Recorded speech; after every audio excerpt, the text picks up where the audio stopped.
কি গায়ে দিচ্ছেন কেন? কি আপনি কি সমস্যা আপনার? সমস্যা তো অনেকই আছে, এখন কোনটা বলবো? দেখেন আন্টি ভনিতা করেন না, আমার এমনি তো সময় কম। কি চাই সরাসরি বলেন, তাড়াতাড়ি বলেন। আমার তো প্রেম চাই, ভালোবাসা চাই, সাথে তোমাকেও চাই। তুমি বুদ্ধ একটা, নিজের গার্লফ্রেন্ডকে চিনতে পারো না? আরে আমি তোমার চিনবো কিভাবে? আমি তোমার কখনো বোরকা পরা অবস্থায় দেখছি? আর বোরকা পরে বেরিয়েছো কেন বলো তো? তা আমি তো কি করবো? যদি আশেপাশে কেউ দেখে ফেলে, বাবার কাছে বললে কি হবে তুমি তো বুঝতেই পারছো। ও আচ্ছা আচ্ছা, ভালো করছো। আচ্ছা চলো এখন আমরা কথা বলতেছি। চলো।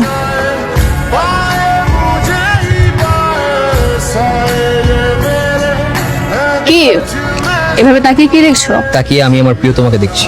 তুমি কি জানো এই বোরকা পরলে তোমাকে কতটা সুন্দর লাগে? তাই বুঝি। আচ্ছা, আমরা বিয়ে করছি কবে? বিয়ে? হ্যাঁ করবো তো। কেন, তোমার বাবাকে প্রস্তাব পাঠাবো? যদি মার খাওয়ার কোনো ইচ্ছা থাকে তাহলে পাঠাতে পারো, কোনো সমস্যা নেই। কেন কেন মার খাবো কেন? আমি হচ্ছে তোমার বাবার মোস্ট ফেভারিট স্টুডেন্ট। আমি যদি প্রস্তাব পাঠাই তোমার বাবা কিন্তু রাজি হয়ে যাবে। তুমি তাহলে এখন আমার বাবাকে চিনতেই পারো না। আমার বাবা, আমার চাচারা, ওরা কেন জানে না প্রেম ভালোবাসা কিছু সহ্য করতে পারে না।